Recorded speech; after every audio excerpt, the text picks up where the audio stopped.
Hello and welcome to the Timart Business App. The Timart Business App is an all-in-one business management software that you can use, to track your inventories. You can use it to track sales. You can also use it to track your product performance. And if the nature of your business involves you selling on credit, you can use the debt management feature, to manage that debt so that you don't miss out on debt. So, are you currently suffering from staff debt, shortage of inventories, and poor debt management?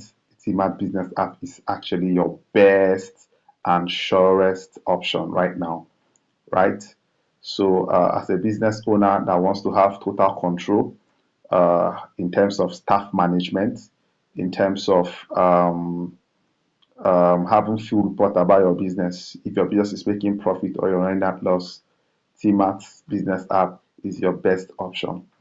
Okay, to get started, right, first thing first, you have to add up all of your inventories. So how do you add up your inventories? To do that, you click on the add product here, this place that I circled, right? So when you click on add product, it takes you to the products page, right, where you will now be expected to enter the name of the product. Okay, so let's enter the name of the product. So let me use Amatem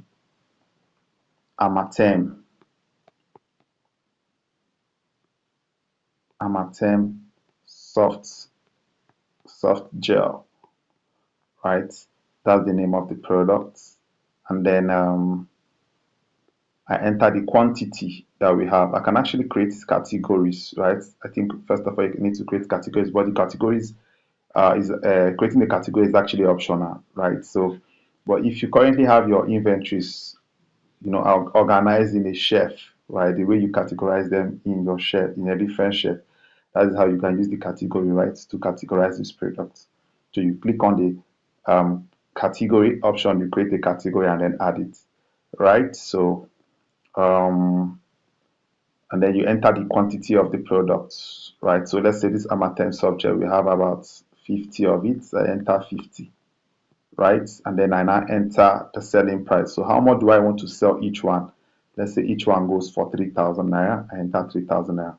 Now, for me to be able to get a clear profit margin, I also need to capture the cost price. So how much did I buy this product? Right? You click on add purchase price. So let's say I got it for 2,000 naira. Right? I entered it, and then to add other interesting features, right? Like expiry dates, and the low product alert, right? And then also capturing of the barcode of the product. You click on this expand here, right? So when I click on expand, I have option, right? If you sell in pieces and in pack, you turn this on, right? If you sell in pieces and in pack, if you want to sell in different variations, you turn this on, right? If you want to add further description, you turn this on. If you want to add a unit of measurement, you turn this on. And then if you want to add the expiry date of the product, you turn this on. We enter the expiring date, right, of the product so that you get notification before the product expires. And then also if you want to get low product alert, a notification that this product is running low, you turn this. So let me just add the low product alert. Let me say the moment this product gets to 5, I want to be notified, right? And then I can also add the barcode, right, of the product while capturing it. And then if you sell in fraction, right, you turn the sell in fraction option on. And then if you want to apply tax, right, to this product, you turn it on and then you enter it. And then also you can enter the image of the product, which is actually optional, right, by clicking on this here. So if you turn, if you want to add the image of the product, the moment you click on it, if it's a popular product, Google suggests images for you. But then if it is not a popular product, right, you can use the import, from your device, or you use the take a picture, right? So any of these options actually work. So, but then Google has provided us with images. I'll just select. You can add up to 4, but I'll be adding 2, right? And then all I need to do at this point is just to save the product by clicking on Save Item. Okay, so I have saved this product, right? So for the purpose of this training, we will not be adding any other product. Now this is the product I just saved here, right? So now let's record a quick sale. Let's say I want to record a sale, for instance. All I need to do is just to click on the record sale here. Okay, so when I click on record sale, it takes me to the page, right, where I can record the sale. So let's say a customer wants to buy Amatem soft gel. How do I record it?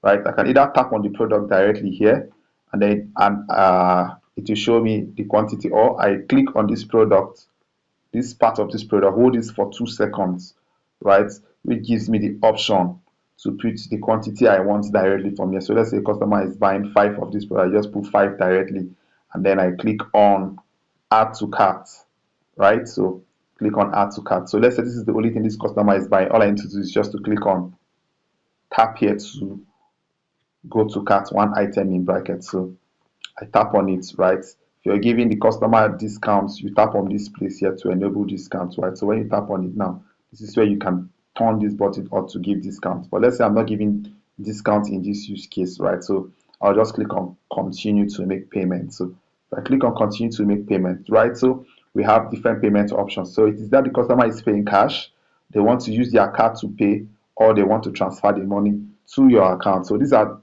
most likely the scenario that plays out when the customer wants to pay. But then let's say the customer is splitting the payments, right? The customer came with cash, but the cash is actually not enough, and then he wants to transfer the remaining balance. That is when you use the option of multiple. So multiple is used to capture more than one payment option.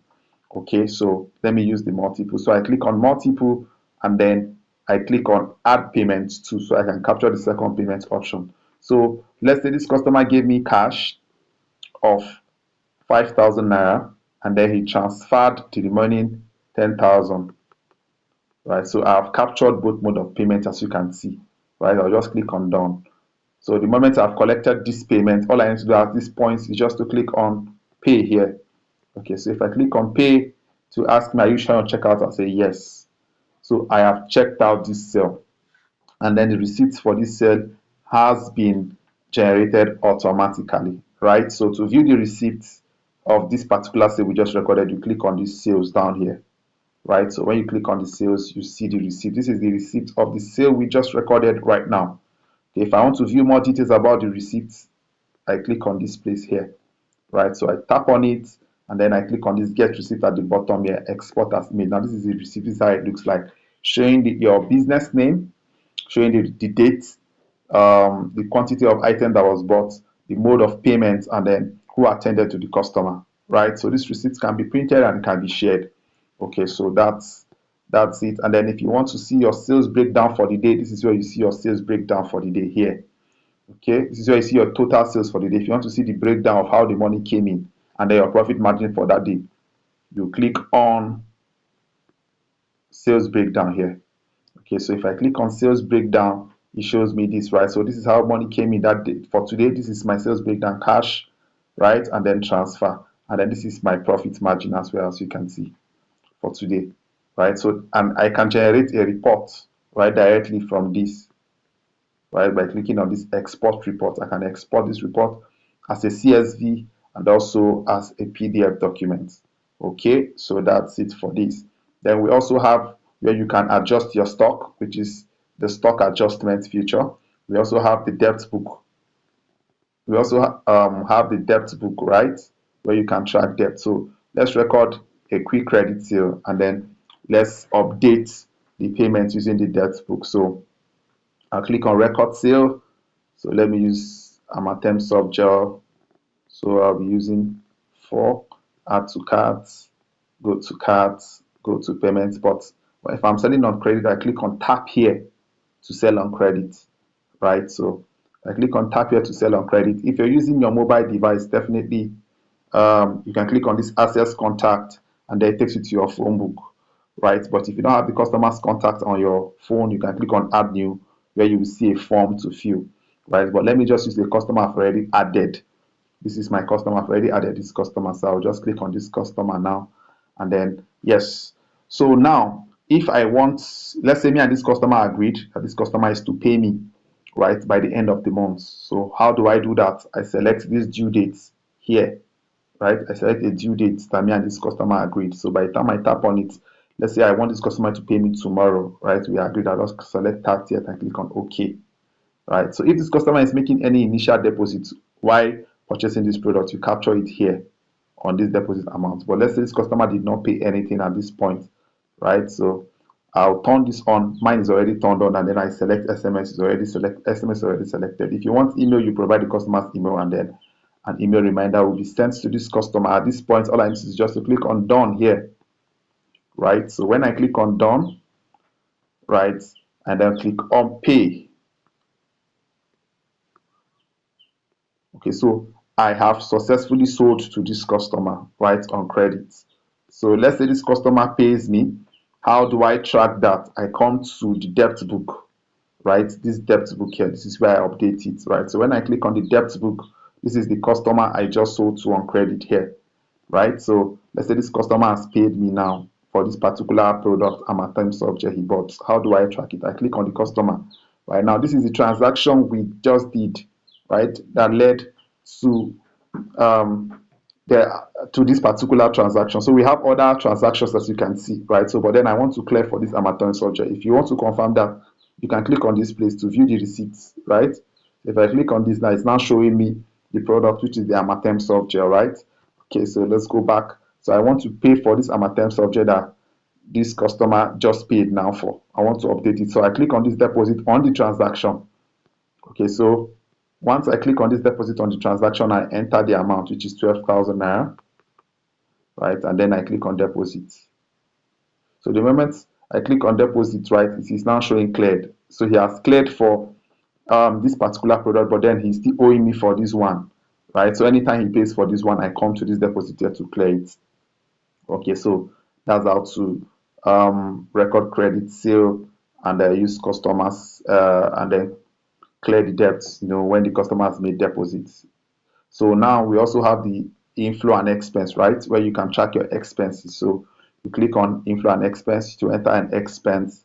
You click on expense here. So when you click on expense, you enter. So let's enter expense as let's say staff salary, for instance.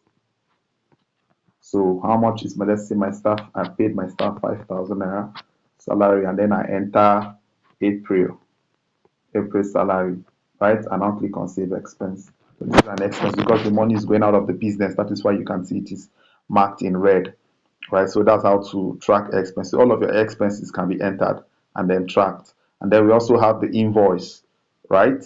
Where you can create an invoice, right, for a customer. Now these are invoices I've already created, and these customers they've paid, right? So to create a fresh invoice, you just click on add new invoice, right? So when you click on add new invoice, you enter the customer's detail here, you add the product, right? And then you proceed. Okay, so let me just quickly create an invoice by using this other customer here. So I add all of this, right, on the invoice, and then I tap on add to invoice, just the same way you record sale, right? And then you proceed to checkout by clicking on this proceed to checkout here, right? So is this customer making any payments, or is it an unpaid invoice? If it's an unpaid invoice, you just tick on this place. If the customer made part payment, you tick on it. So let's just assume the customer made part payment in this particular invoice, right? I select the payment option. So let's say cash, right? So he paid me 50,000, right? Right, I've entered it there. Now, if you want to give the customer discount, you turn this on, right? If you're adding tax, you turn this on. Then if you're charging for shipping fee, maybe delivery fee, you turn this on and enter the shipping fee. And then if you want to include terms and condition, right? You click on this to add terms and condition. And then if you're giving the customer the product immediately, they are you're creating this invoice, right? You click on this mark as delivered so that it is deducted from your inventory, right? It is deducted from your inventory. So let me say I'm giving this product immediately, I'm creating the invoice. So I'll turn this on so that it will be marked, right, as delivered, and then I'll click on save invoice, right? So are you sure you want to create this invoice? Yes. So I have created this invoice. Now this is the invoice I just created, right? So if I view the invoice, this is the invoice, and it's showing the balance of payment left, 98,000. So whenever the customers pay, and then I want to update my payment, I just come to the invoice now and click on update payment, right? So I click on update. So this customer is owing me 98,000. So the moment I put the 98,000, then I click on save. Are you sure on checkout? Yes. So this invoice has been updated, as you can see, right? It's no longer, it's now cleared, right? Fully paid, written boldly here, right? So that's how to follow up with updating of invoice. And then we also have the supplier management feature where you can keep, track of your suppliers, know what the supplier do, how much you're owing them, and what is left, right? So you can use the supplier man. Then we have the reports page, right? Where you can view all of your reports, one of which is the business summary. You can view business reports, you can view your profit and loss, right? That shows you if your business is making profit or you're running at loss, right? Yes. So, and then we have the other, reports. We have the product performance that shows you your best selling product, right? You see the best selling product at the top and the least selling product at the bottom, right? So that's it for product performance. Then we have the order and then the custom website. If you want to set up a table order for using the Timart business app, this is where you do it. And you want to have your custom website set up, this is under the order is where you do it, sorry. And then we also have the staff page, right? This is where you invite your staffs. So you just click on staff and then you click on add new user. Okay, so when you click on add new user, you enter the email of the staff or you use Timart email for staff. But in this case, I'll be using Timart email for staff. So I'll click on use Timart email staff and I enter the name of the staff. So let's say the name of the staff is Helena, right? So I'll put Helena 01 and then I'll click on continue, right? So if I click on continue, I'll now enter the full name of the staff, which is Helena